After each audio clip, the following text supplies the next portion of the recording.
Hello, and welcome back to The Mothers, where we get to know the inner worlds of industry leaders and change makers who are also somehow raising the next generation. I'm Sarah Brown, recently resurfacing from the back to school rush, which often seems to coincide with a sort of New Year conquer the world expectation at work. So, for anyone that's felt pulled in two opposing directions even more than usual, me too, and I'm famously not flexible. But I know we'll get back in our groove. I believe in us. Before we get too far, a quick reminder to please subscribe and give us a 5-star review wherever you're listening. Apple Podcast doesn't even require you to listen to review, so tell all your friends to review. This really helps us keep growing. And on the growth point, we are pursuing additional sponsors. So if you have a brand in mind that our audience should know about and potentially get a discount on, shoot us a note at hello@themothersmedia.co. Okay, so back to finding that groove. We saved this interview for the back to school season because it felt like a good way to help us feel a little grounded and purposefully motivated. Today, we have an executive coach, which frankly is a resource I've always been curious about. In this case, we have a coach who climbed the ladders of the most competitive and traditionally achievement-oriented industries and eventually said, not for me, and pivoted. She did the thing. We have Arivee Vargas, mother of 3, a successful big law attorney and big corporate exec turned executive coach, leadership development strategist, and author. Her book, Your Time to Rise, is available now wherever books are sold. And books are actually what brought Arivee and me together. Over the summer, I had stopped into our local bookstore, shout out to Newtonville Books, and overheard Arivee giving a talk about her book, which is very much about her professional experience. And as part of it, she referred to her daughter, who was in the crowd. I was in the kids section hunting for the latest Dog Man and was like, is this a sign? Because let's be honest, whenever you've taken the path less traveled, you're always looking for something to prove you're on the right track. And any sign that says you're not is to be ignored. I have many times turned to a Magic 8 Ball to reinforce my life decisions or tell me I'm going to get what I dream of. And of course, never read it with both eyes open until the answer is what I wanted it to be or needed it to be. And if you haven't done this, you're lying. But anyway, I subsequently stalked Arivee on LinkedIn, and now here she is. And what I really appreciated about our interview was that if one of the myths we're trying to bust with this podcast is that, quote, ambition diminishes once you have kids, Arivee is one of the most ambitious people I've met, wanting to achieve all the things. And she is openly wrestling with that word and what that means, what success means, and how to feel good and fulfilled and strong and confident without the trophies of corporate America. Hearing her grapple with this out loud and feel proud of where she's landed was really comforting to me, and I hope it will be for you too. So please enjoy this motivational conversation with Arivee Vargas.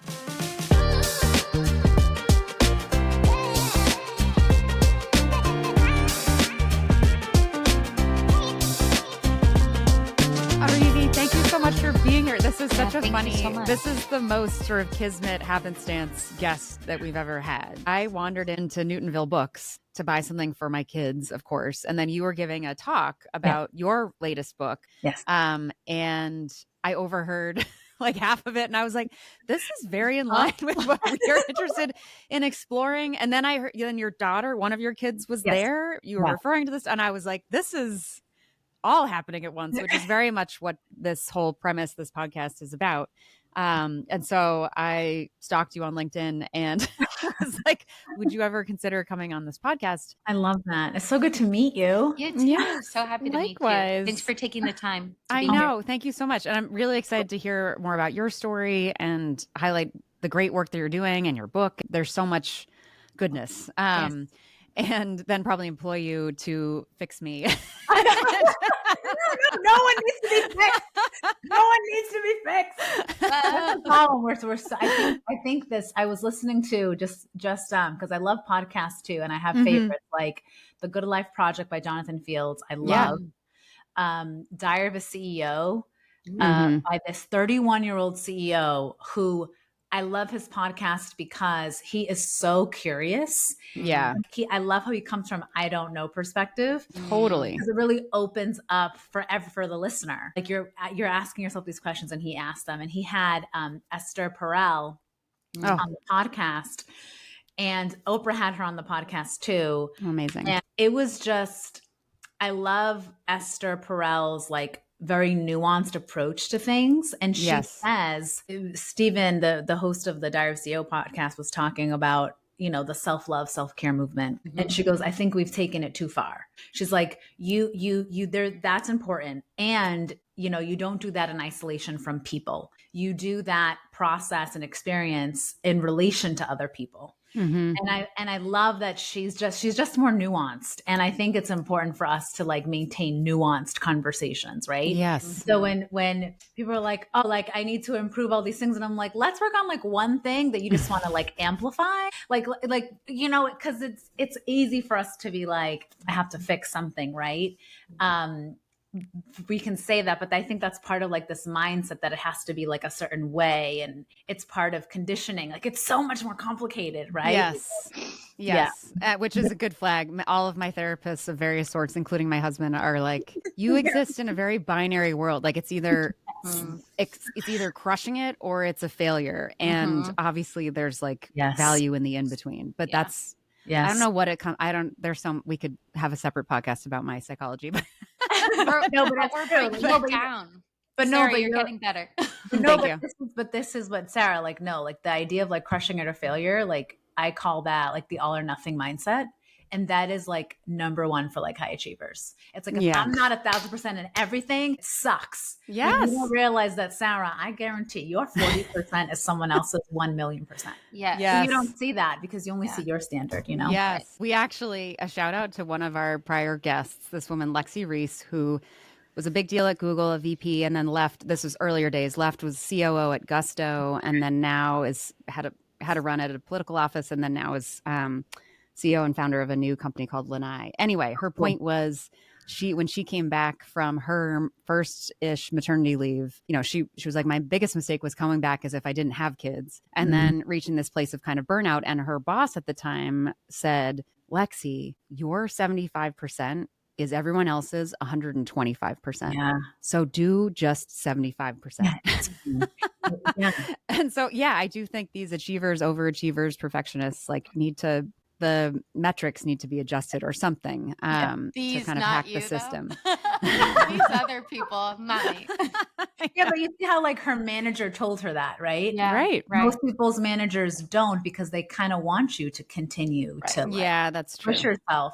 But when you have a manager who's like, by the way, like I'm going to be honest, having a manager that says you are actually above your peers is so important to say. And HR doesn't like that because you shouldn't be telling. But the reality is that the person should know that, so they know I don't have to burn myself out. Like it's okay. I can actually do this, and I'm pretty good at it. And it gives you just more of a runway and flexibility within yourself. And I think that we don't talk about that enough either, of like having these like human to human conversations of like, listen, your 60% is actually fucking phenomenal. And so like, keep doing that. Like that's it, right? Totally. Yes. Okay, wait, before we get too far, let's go back to the story of Arivee. We love starting this with, you might be overly familiar with this question in a job interview setting where they're like, tell me your story and your journey. But I do find it is interesting how you describe your story and the through lines that pop for you as to how we reach Arivee of today. Would love to start there. And then we can continue on and probe. I always start, or I tend to start, not always, but tend to start with how I was raised. So I'm first generation Latina. So I was born here, but my parents are from the Dominican Republic. And the reason why I always start there is because it's such a part of my identity and part of how I see the world. So I grew up very much bicultural. Like I'm very American, but I'm very Dominican in many ways. And having to feel like I needed to choose one or the other growing up was really difficult. I think kids today, it's a little different. It's more diverse in many ways. You have a lot of kids from parents who are from different ethnic backgrounds. So it's a little different, but back then, if you were not white, you were other, and that was very difficult for someone like me. But you learn how to navigate different worlds, and you learn how to adapt very quickly, and you challenge yourself a lot in terms of who you want to be and who you are culturally, who you're supposed to be. There are tons of like should, supposed to's when you're in that kind of in-between space. And I eventually, as I got older, learned that, being American and Dominican is the lane. Like I don't have to choose one or the other, right? And so I always start there because I think our upbringing has a massive influence on who we are as people. Yeah. And when you grow up in a very traditional Dominican household, there are a lot of rules. It feels constraining. It's very like authoritarian kind of situation where it's very, it's a lot of discipline and traditional. So like you do what you're told. And that's part of the culture, but also part of my parents, when they had kids so young, there was so much stress. And when you were living in that home, you feel that stress, but you also, like looking back, as a parent, I totally understand why when your dad comes home and doesn't say hi to you, it's because he's so stressed. It's not has nothing to do with you, but you don't know that as a child, right? Yeah. So I start there because my parents' work ethic, the sacrifices they made, culturally, all of that has really impacted the work I do and who I am. Yeah, I'm sure. I went to law school, became a lawyer, did that for a number of years, then decided, I don't want to practice law anymore. And then went into HR because I really wanted to merge my coaching world outside of work with what I was doing at work. And so I really wanted to be in leadership development.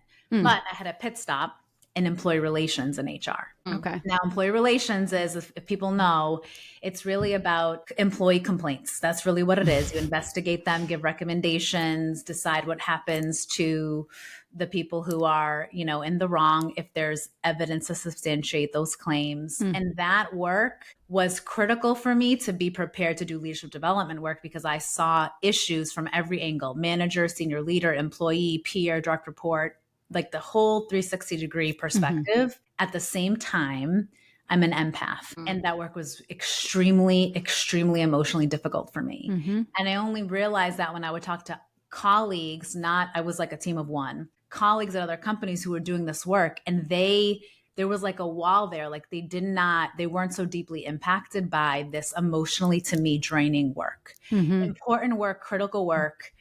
And very critical, but also very emotionally, to me, exhausting. So I burnt out in that role, full on burnt out, medical leave. Now, the truth is that there were so many things happening at that time in my life. I just had my third baby. Like there were a lot of things that were happening. Yeah. And just the culmination of, I didn't do the check-ins. I didn't do my pauses. I didn't do the things that I used to do.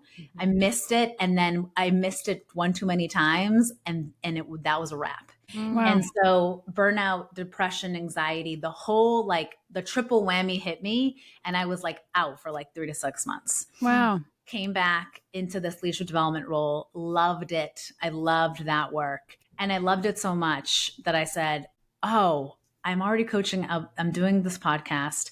I'm making an impact in this way. I'm now making an impact in the organization, but I want to have a bigger impact outside of it.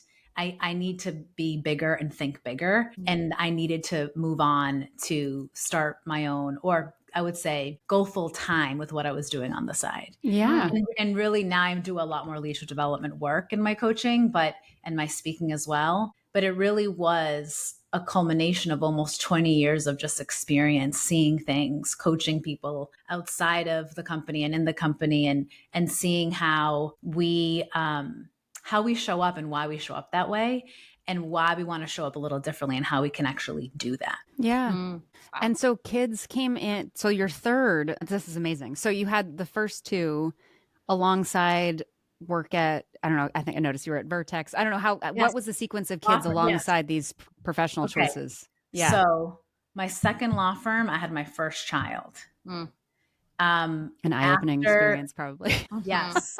Also because, when I was a younger associate at a law firm, so this is a long time ago, I remember wanting to be a partner at a law firm. I remember women partners who either, and this is what I saw, so I'm not speaking for everybody, I don't know everybody's situation. Women partners, either their husband stayed home with the kids, or they had 2 full-time nannies. Yeah. And their husband tended to not have the same kind of job that was so demanding. Right. So what I saw was you both can't really be if you're married, like, or have a partner or whoever, you can't really be on parallel tracks when you have kids. I saw that it was very, very hard. And I saw women partners always working, like always working. Yeah. And I was like, oh, I wasn't thinking of kids at that time. I was not even close to that. So I remember noting it, like noticing it. And I remember a woman partner saying, I mean, I don't even do my grocery shopping. Like, I don't open boxes. When I go home, all I do is spend time with my kids.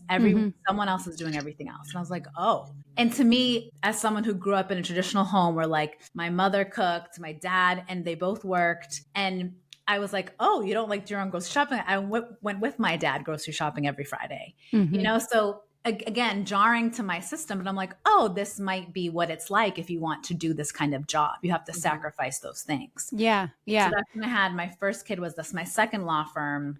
Sorry to interrupt. I'm just curious. In that, you said you noted not necessarily process, but I am curious as an ambitious person who's in some ways willing to do anything. Oh, that's sort of ingrained in how we might operate. Were you like, oh, noting that's what's required and I'm game to do that, or more just note it? Okay. I knew. I love that question, Sarah. When I noted it, I go, that's not what I would want to do.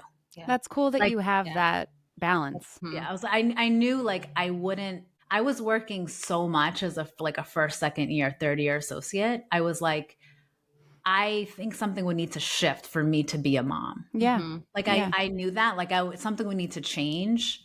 I didn't know what it was. But I knew like, if I'm going to have a child, I can't just do what I did before. Like I knew that much. Yeah. And I was surprised by how many people were just like, nope, I do what I did before. I just have kids and that's what I do. And I'm like, okay.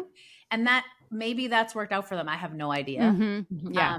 But I didn't think that would work for me. Yeah. Okay. Amazing. Sorry. So continue then. Yeah. No, so I had my first child at my second firm. And ironically, around the time that I came back from maternity leave, I would say like maybe like a year later after I had my son, I had this conversation with my two partner mentors and they said, hey, we have to talk about partnership. Okay, great. You'd be up next year. So we want to know, are you in? Like, we will support you. We'll do everything we can. Now, keep in mind that a few of my colleagues had been told, no, like that's not happening for you. And so I knew if I wanted to go for it, and I did all the work and there's a whole process to that, proved myself, I thought I had a pretty good shot of making it. But as soon as they said that, like, hey, you're up for partner, I remember feeling like dread. Yeah. And instantly feeling like I don't want that anymore. Although that's why I went to that firm. I went to that firm because they were training trial lawyers. And I loved that. Like, if you're a litigator, you're a trial lawyer, you're in court. And I loved that. But when I had my son, I had this whole identity crisis when I was on leave, really thinking about who am I without being a lawyer? Who am I without my title? Who am I without my achievements? Who am I without the validation I get from working really hard and being appreciated for it at work? Frankly. Yeah. And so I came back as a renewed person in many ways with a different perspective. So that the partnership I'd wanted before was true to that person who I was before, but not anymore. So I left the firm because I decided I don't want to stay, which to many people at the firm to this day were disappointed in that decision, but I still have many friends there. And so it's fine, but it was hard. Yeah. Especially when you would have been like one of the only Latina partners in Boston. Yeah. That was difficult for me also because I understand the responsibility that I have, but I also have like a greater responsibility to myself. Yes. And I thought, me being true to myself is going to make more of an impact than just for a title staying here to say that we can. Like, I didn't think that that was aligned with who I was. Yeah. So I moved on. I went to Vertex. And I moved on, went to Vertex and got pregnant with my middle daughter, Maya. I got pregnant with her the first 6 months that I was there. And And by the way, got promoted almost 3 years in a row, maybe a little bit longer in between. But while I was with her and when she was a baby, got promoted very quickly, which I'm so grateful for that. I worked very hard, but very grateful also for that. And then had my third child. I had a miscarriage at 18 weeks with my third. I'm sorry. Lost that baby. Yeah. And then had Thali, which is my third, during COVID. You and I are on a similar timeline. Yes, actually, very similar situations. Sorry, keep going. Yeah. Yes. So fun time to have a kid. So I had her, and when you have envy, like when you go from 0 to 1, I still found that to be the hardest transition. Really? Because you're so used to you doing your thing and your lifestyle is set. And then you introduce this human being that you have to take care of. So there's no more like impromptu 7 p.m. drink, right? Sure. Your kid has to be, when they're an infant, they're in bed at like 6. Right? Yeah. Right. So your whole lifestyle changes and your priorities shift. I mean, when I say your priorities shift, you now have someone else that you have to take care of that's completely dependent on you. Yeah. Yep. So it's a partner, yes, there are needs there, but a child is very different. And so I always found 0 to 1 was the hardest. But let me tell you, 1 to 2 was also hard, and 2 to 3 is some part of you gives up. You're just like, it's like you're so obsessive over tummy time for the first one when they're an infant. My third one, I don't even remember doing tummy time. I know. She was raised on an iPad. She's over there. And she ended up having to actually have like physical therapy because she had I think it's like weak muscle mass. And she had a speech delay. And I was like, oh, it's because I just didn't do all the things. And the social worker said to me, no, like sometimes this just happens. Don't blame yourself. I'm like, no, but I know I haven't spent enough time with her because I'm with the other 2 kids who are older, who can reason with you, have conversations with you. So when you see this little baby, you're like, you're fine. You're going to be fine. And she's fine now. But just even as a mom of kids, you don't know who your kids are going to be and the needs they're going to have. So my 10-year-old has dyslexia and ADHD. Like you don't prepare for that. And you literally have to every so often reassess. You have to give them what they need. Your vision for your child can shift. And that too is like the challenge of motherhood, I find. While, by the way, you're working and doing all the other things. There are these real challenges. And to me, my kids are, in addition to my well-being, my kids are my priority.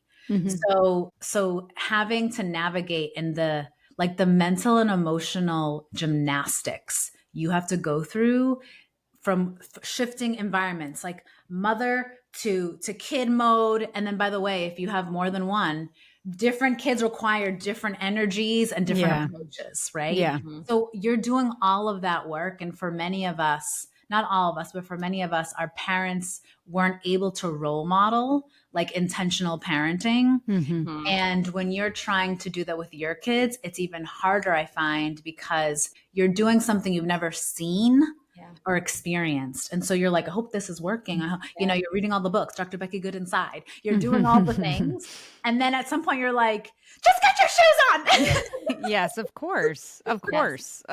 So it sounded like there was within you was bubbling a sense of this ladder to success, or classic externally validated success, career, become the partner, that what the trade-offs required in doing that were already kind of crumbling a little bit, even before kids became a thing. I am curious about how having kids sort of accelerated or shifted, because it sounds like you were going through a sense of maybe identity evolution around professional goals. Then you add kids onto that, which also does those things.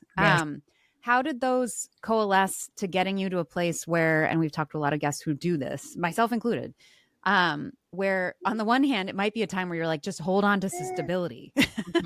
But also it actually emerges often into a place where you're like, I need to leave that system and build for myself. I'm curious if you can speak to that process for you, which I'm sure was not linear, but how you got there. Not linear, but definitely, like you said, like an evolution. This is why I always encourage people to practice some patience with themselves, because there's lived experience and there's insights you get from like your lived experience every time you go through something. For me, one of the main motivators, my son was the one who allowed me to see myself differently in the context of my profession. Right. And what that meant to me and how much I relied on it for validation and self-worth, right? Which was, to me, that's not good. When you learn something externally, that means that thing has control and you don't. And so I had to really shift that. And then my daughter, when I had Maya, I'm telling you, when they put her on my chest, something happened to me. I mean, I was crying, which I'm not like a big crier when I have kids, but I was like, I was like, wow, this is a girl that's going to be in the world. I have to show her that like anything is possible. And so when I started having this voice or this little tap or nudge that was saying like, you're playing small, Arivee, you're playing small. Like when I was at Vertex. Yeah. Playing small. Like you could be in this place. You could probably advance if you want, that's what you want. You can do all these things, but I know that's not what you want. That nudge was like, I know that's not what you want. I know that you want to play big and take your stuff to a higher level. You want to impact more people's lives. And Maya's watching you. Your kids are watching you. You're going to tell them that anything is possible. You're going to tell them to live a life true to who they are. But are you doing that right now? Are you really doing that? You've been doing the grind for years. Come on, like now's the time. So I had that nudge for a very long time. And then I'm not even kidding, I would say a year or so before I left my job, I'd been at Vertex for about 8 years. About a year before I left, that voice was getting loud, like very loud. And so I said to myself, I think it was December before I left in March 2024. In December of 2023, I said, okay, I'm going to give myself a year. I'm going to do one more year and then I'm going to be out. Because my book was going to come out in January 2025. I knew that. So I was like, okay, I'm going to give myself a year. And then something happened in that month where I had some vacation time and I was away from work. And my body was like, you need to do this now. Like you need to go out on your own now. And part of it was you talk about living a life true to you. You're now not living in alignment with who you are. Like now we have a problem. Yeah. It's almost like now it's misalignment, Arivee, and you know what that means. Like, I'm like, yes. And I think of it as like a calling from God being like, you're meant, I put you on this earth to do different work and you're not honoring that. I need you to honor it. And so when I went back into work, even in January, after vacation and in the holidays, I remember walking into the office and feeling like something is not okay. Something is not right. And my body literally was like, you shouldn't be here. And I had that feeling for like 3 weeks. And I said, okay, I'm listening. I got the message. I'm listening. And I gave my notice about like a month or so before I left to give them time to replace me, because it was a small leadership team that we had. And I cried like to everyone I told, because I loved my colleagues. I thought the job that I had was like one of the dream jobs that I had been wanting, and I got it and we were doing some great work, but I felt like it was my time. And part of it was showing my kids, that like, we can do this, and that this is what it means to live a life true to you, is that it can be scary and you literally do it anyway, that it's uncertain. It can feel unstable, but if this is what you want to do, you should just try. And if it doesn't work out, that's fine. You go get a job. It's not a big deal. You have I'm fortunate to have the resources and access to do that if I wanted, but also to show them, my husband's also an entrepreneur, to show them we don't have to do it the way that we're taught to do everything. It's okay to have a nonlinear path, and it's almost, how do you teach them how to summon courage? How do you teach them that there's no such thing as no fear? It's just going with the fear and doing it despite that, and having your purpose and what you want overpower the fear. It's like, it's not, the fear is not there. I love let me tell you, I love the fearless mantras. Like, I love them. I don't think in reality, in practice, that is true. Yeah. Oh, totally. No. Courage is about doing it, being afraid and doing it anyway. Yes. Yeah. Yes. Oh, so how, it's funny. This is, we should get drinks because you and I have the exact same story. Yeah, we live in the same town. Yeah, exactly.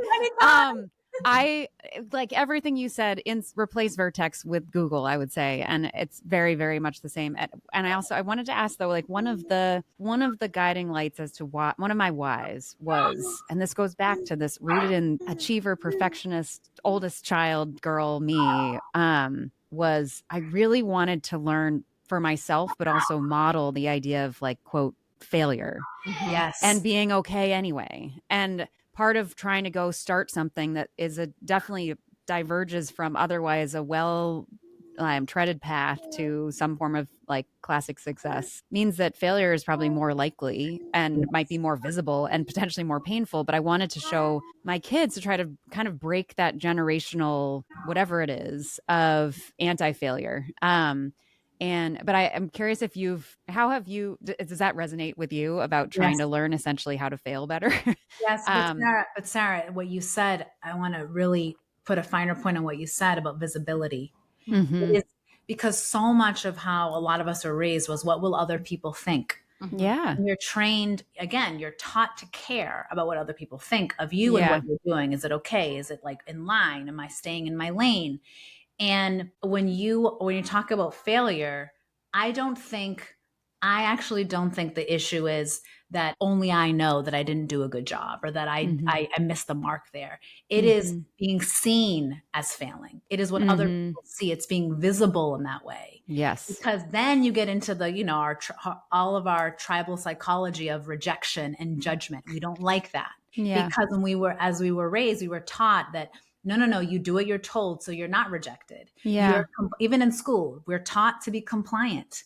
Yeah. Right? When I think about my son and I think about how he learns and how he doesn't learn the way other kids learn, and society doesn't reward the way that he learns, right? You could be a genius, but if you cannot show with straight A's in school that you're quote unquote smart because you've done what you're told, you're not rewarded the same way. Yes. Yeah. So that I always talk about that we care so much about external metrics because we were taught to care about them. So it's not our fault that we're like obsessed over them. It's not our fault, but we now have like a responsibility to be aware of them and say, oh, I get it. My issue isn't so much that I will make a mistake. My issue is that people will see me making a mistake and I don't like that. Yeah. Yeah. I have to say having kids is maybe, I haven't thought about this until now, at least for now. It's the first time it's like built a muscle around. I actually don't care. Since having kids, I care less about what other people think. Certainly not. I think my professional identity is an exception, and that's sort of why I'm forcing myself to do this. But I do find that as a parent, you give less fucks about what's going on. But Sarah, it's also as you get older. I do think true.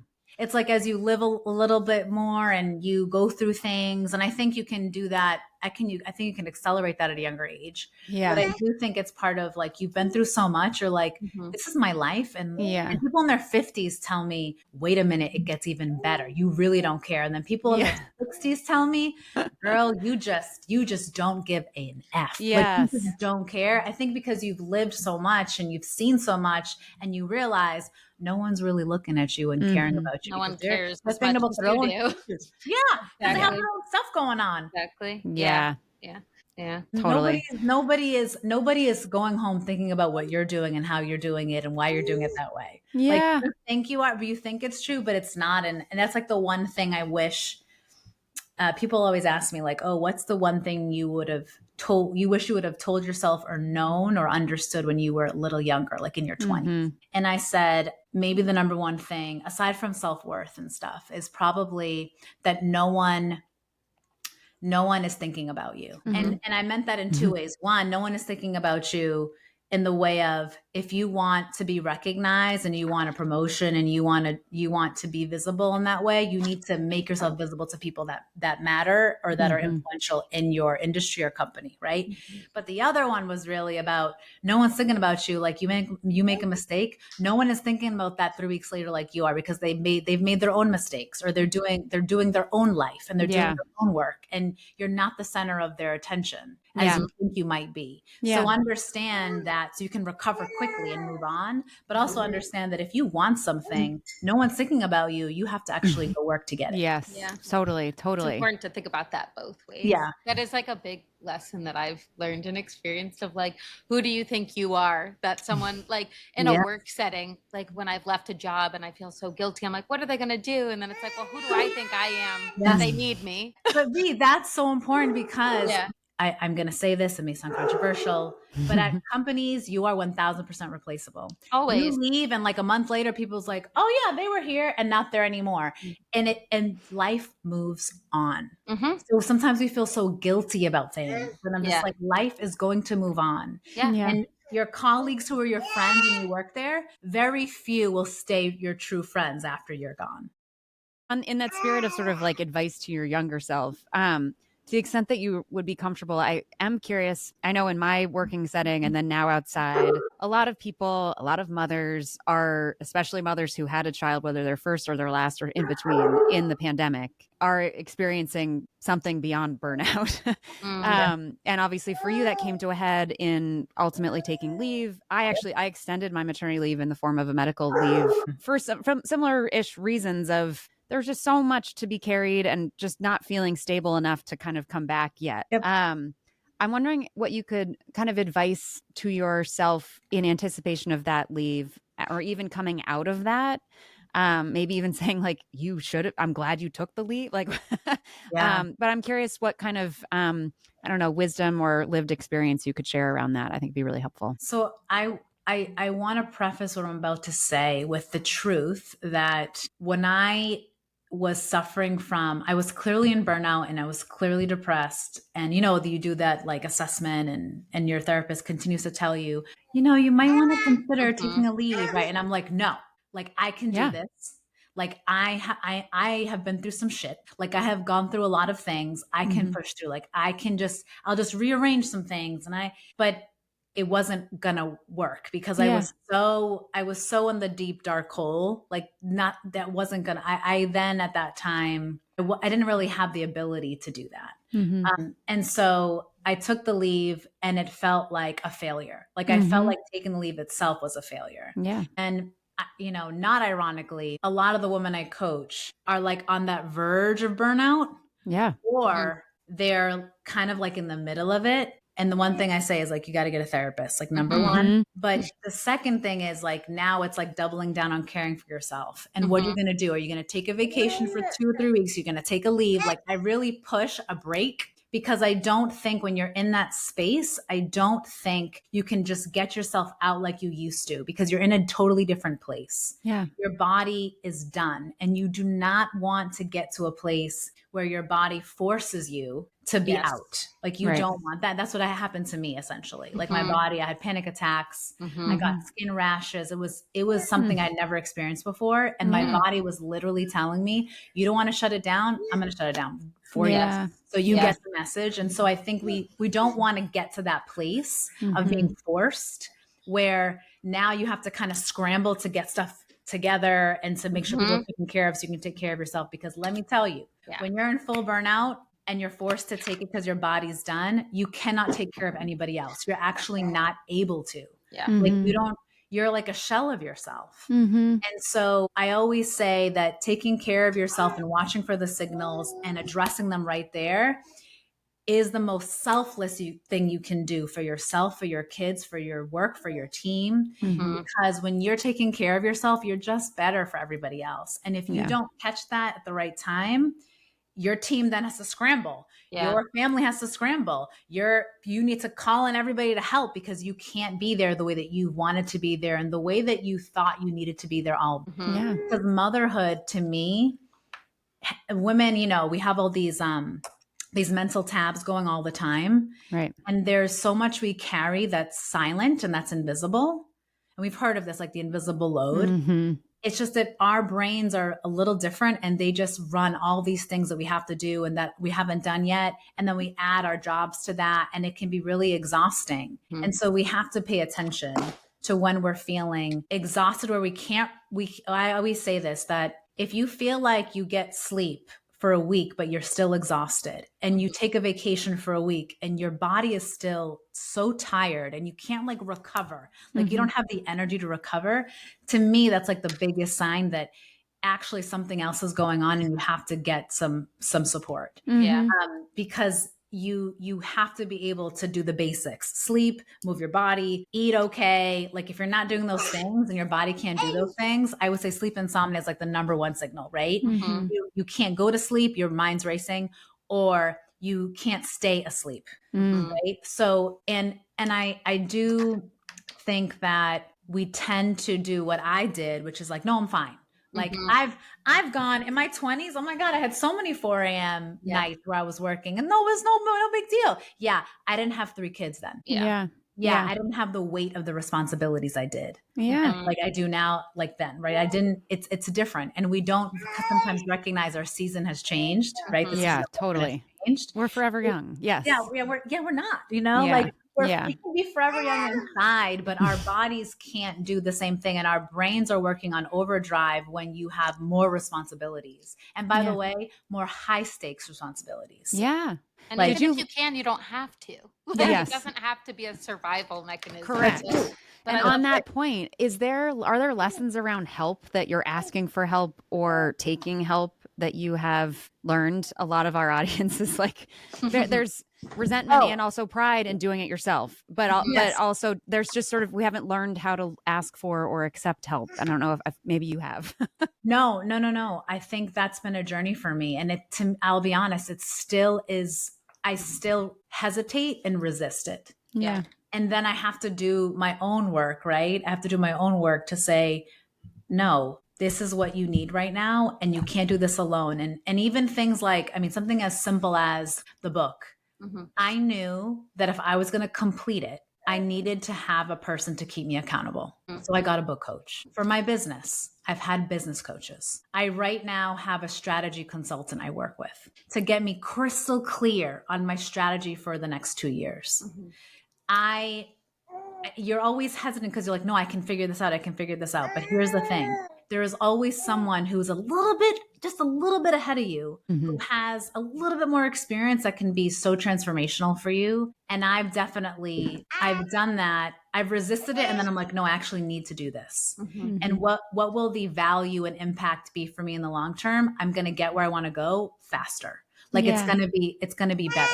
Yeah. So I always think about that. Like what is on the other side? Like if I don't get the support, what's the best case scenario and the worst case scenario?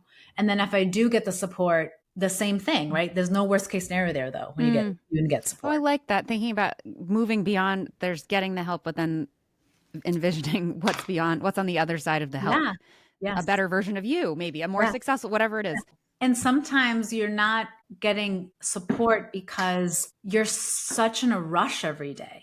Like you're not thinking about, okay, how can I do that? That's the other thing too, is you're like, I think I need support. I don't know where to start. Who do I go to? What do I do? Right. There is the stuckness of what do I do first? There's also, and I only know this because this is what clients tell me, that many women have come to me and said, I'm so embarrassed that I can't figure this out on my own. Yeah. I didn't want to reach out because I didn't want to admit that like, I don't know what I'm doing and I don't know what I can do to change the way I'm working and living, because I've historically, I do stuff like I'm a doer, like I'm an executor. I can do this, but in this part of my life, I actually don't know what to do. I don't know where to start. And the one line I always hear is, I know I have to change something, but I don't know how to start making the change. So I don't change, but I want to. I just don't know where to, like, it's like this circle. That's circle. Like, totally. The spiral.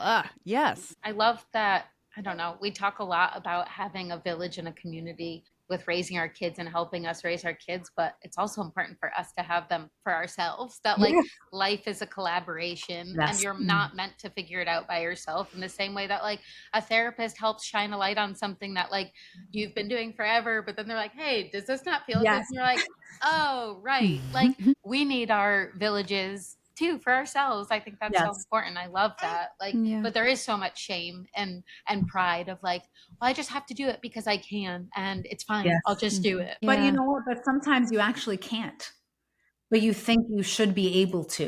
Right. Because you say no. And I see this a lot too. What clients tell me is that they look at other women at their jobs and they say, if she can do this with 4 kids, why can't I do this with no children? And I'm like, you have no idea what her life is. Yeah, thank you for saying that. I agree.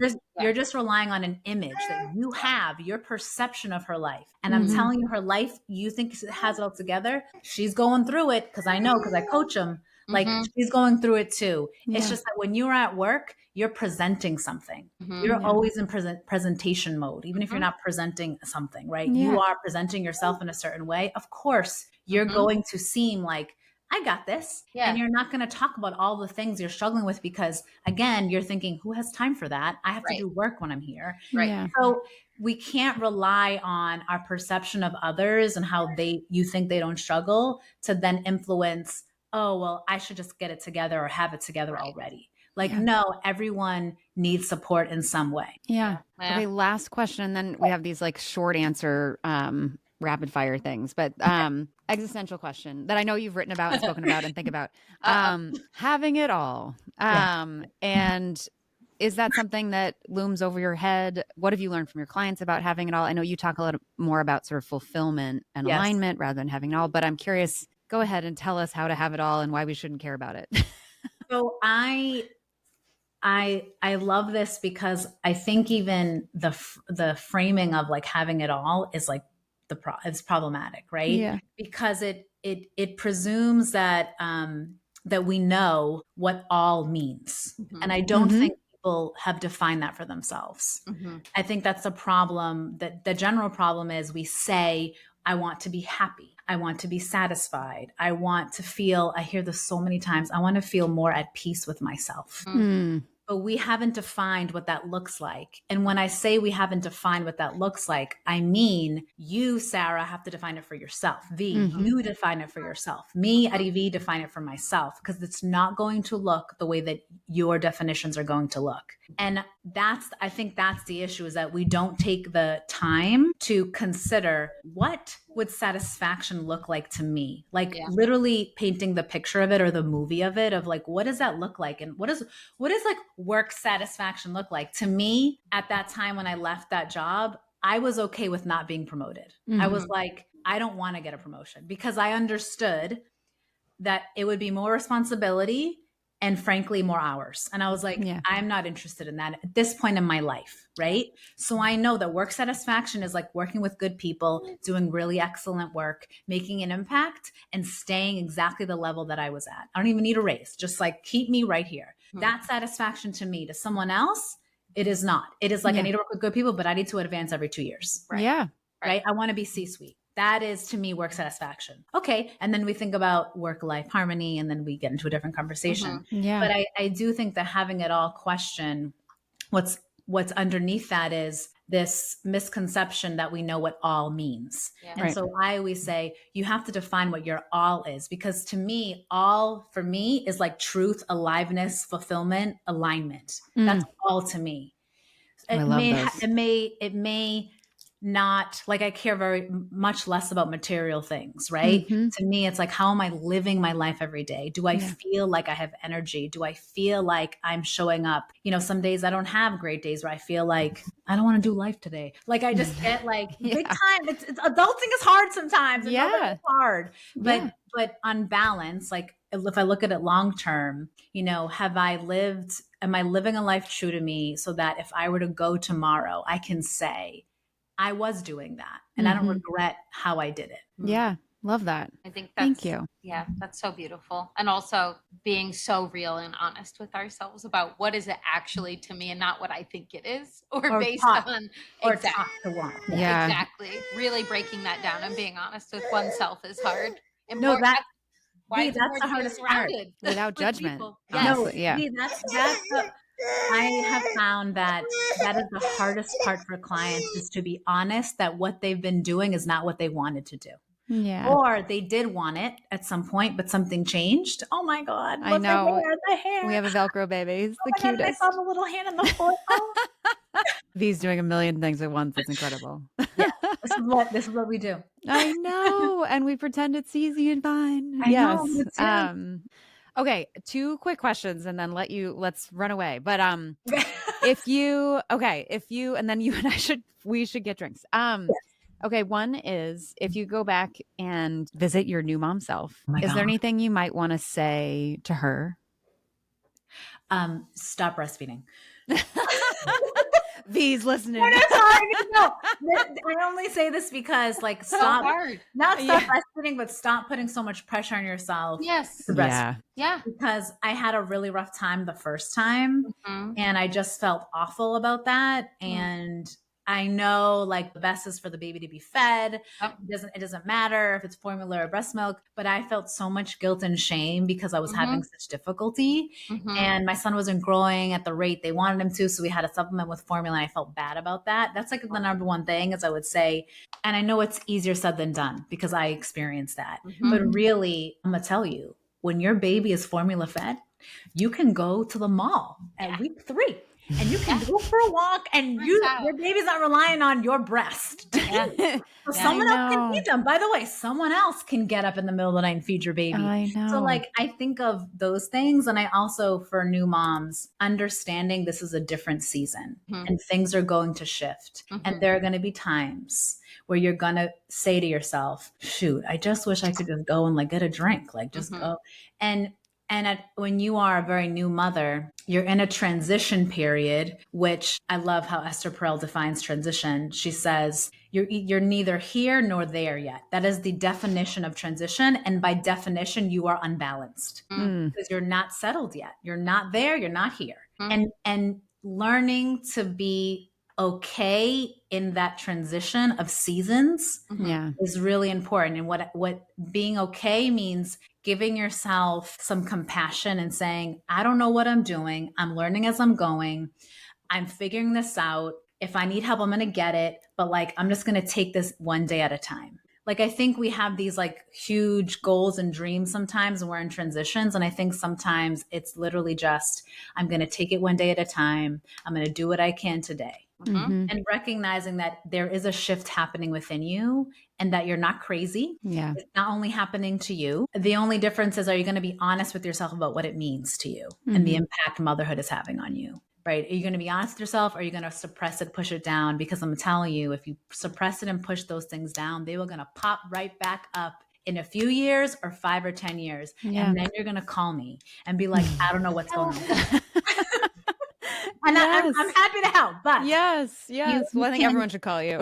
You can really get, when you are really honest with yourself, I cannot stress this enough. When you are truly honest with yourself and you start living in alignment with that honesty, things are easier. I'm not saying they're easy, but they're easier because you don't have this internal tug of war within you. Yeah. Yeah. That's really helpful to share. Thank you. Our last question is, your kids may be listening, or one day they will. Is there anything that you'd like to say to them? I want you 3 to know that you are always loved. You will always be seen. You are always appreciated. And that I will love you no matter what. It doesn't matter what you do. My love has no conditions. And all that I hope for you is that you live a life true to you. Yes. Yeah, that's what everyone would want to hear. Thank you. Can you say that to me and my children? Yeah. Thank you so much. This was such a treat. I'm so glad. Newtonville Books, wherever, if you're listening. Thank you so much. Thank you so much for being here in the middle of so many things on the hottest day so far in Massachusetts. But yeah, thank you. Everyone should go buy Your Time to Rise. Everyone should call Arivee for any sort of help, advice, therapy, not about fixing, guidance. but about becoming your ultimate self. Becoming. It's about becoming. Yes. Yes. So thank you so much. Thank you so much. Arivee, yes, amazing. I also, this is one of those signs when I walked into this bookstore and heard her talking and then heard her refer to her kid. And I was like, is this a sign from the universe? And of course, as she said too, transitioning from corporate, doing anything entrepreneurial, regardless of what you're doing before, is full of doubt and uncertainty. And it's one, like, if I was going to become religious, it might be now, where you're just like, I don't know, anything. Someone give me a sign.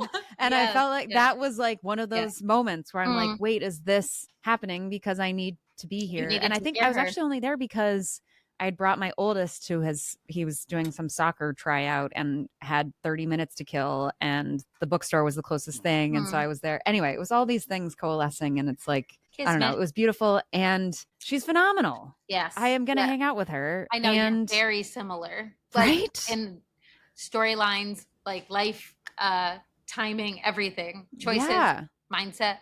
It's really interesting. Yes. And she's not phenomenal just because she's like me. But I love her. She's the best. Like her. No, I just really, well, first, actually, to what she said, it's like in the context of seeking help, just the idea that sure, we could all do it ourselves, but wouldn't it be nice to talk to someone who's a few steps further down the journey from you and to give you that wisdom and context and advice?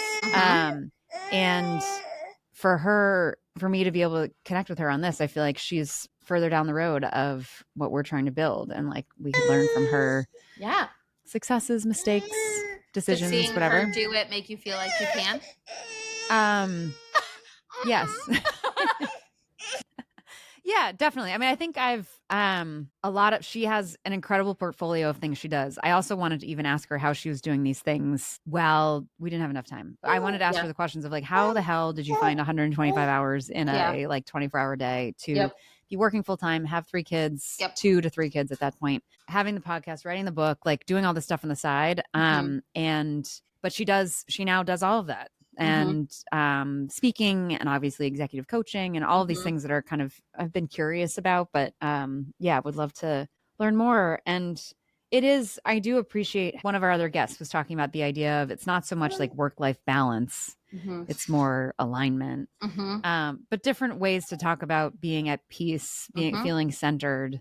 And I feel like Arivee talked about this idea of like, it's not work-life balance, it's not achieve, it's kind of fulfillment, but it's really like alignment. And I've often felt my best when I'm like, if my head, my heart, and my body are like moving in the same direction, then I feel less stressed.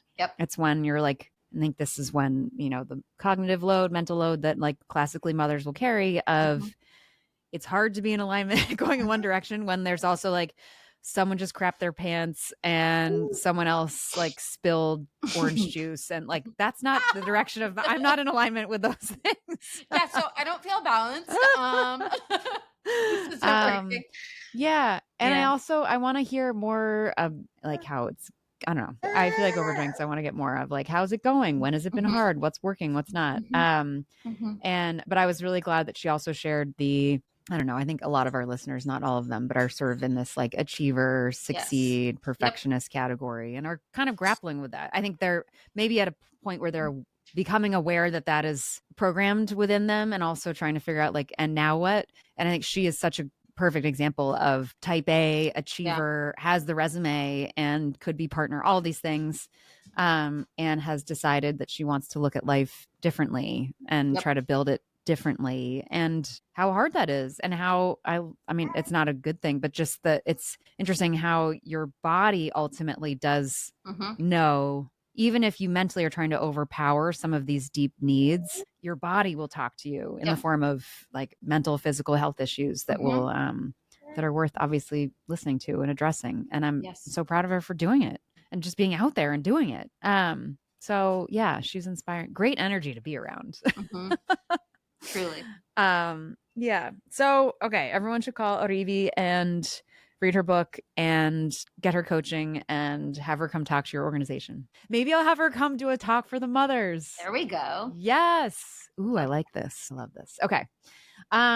It's so hot. We have to move on to our joy right now. Maybe my joy is putting ice Air cubes on my head. conditioner. Yes. Oh my God. Joy is air conditioning right now. Truly, that is just my joy right now. Yes. Is that Yes. I was able to not turn it off right now because what is going on? It's so hot, And which I always also- love. Of course, in Boston, we were like, it's so cold. Like, I when is know. the spring going to I know. end? And then now it's like, it's so fucking hot. But there's a It's so difference. humid. Yeah. This heat is not in alignment with what I was talking about when I said I wanted it to be warm. I know. True. I didn't mean 96. I meant like 80s or like high 70s. 80s, high 70s. Yeah. High 80s. 72. Any form of 72. Sunny. Yeah. I agree. I don't know. Not this. Joy is sitting in an air conditioned room. Yeah.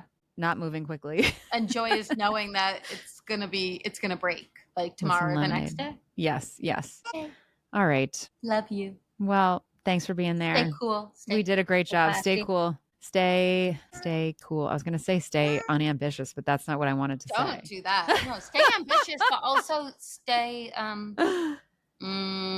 real and honest with yourself. Yeah, because you're plenty ambitious, internally motivated. Yeah, You're not like trying to get a grade. I care what other people are doing. Yeah. Not in I don't care about other people. I care so much and I'm celebrating everybody's thing. But like Yeah. we're all doing our own thing. Yes. Together. Yes. So like whatever, it's none of my business. But Exactly. I know. Yeah. You're enlightened. I don't know. I'm very at peace with whatever it is that I am. Yes. So here we are. I love who you are. I love who you are. You should be at peace. Thanks. All right. Go stay cool. I love you so much. Love Okay, you. Bye.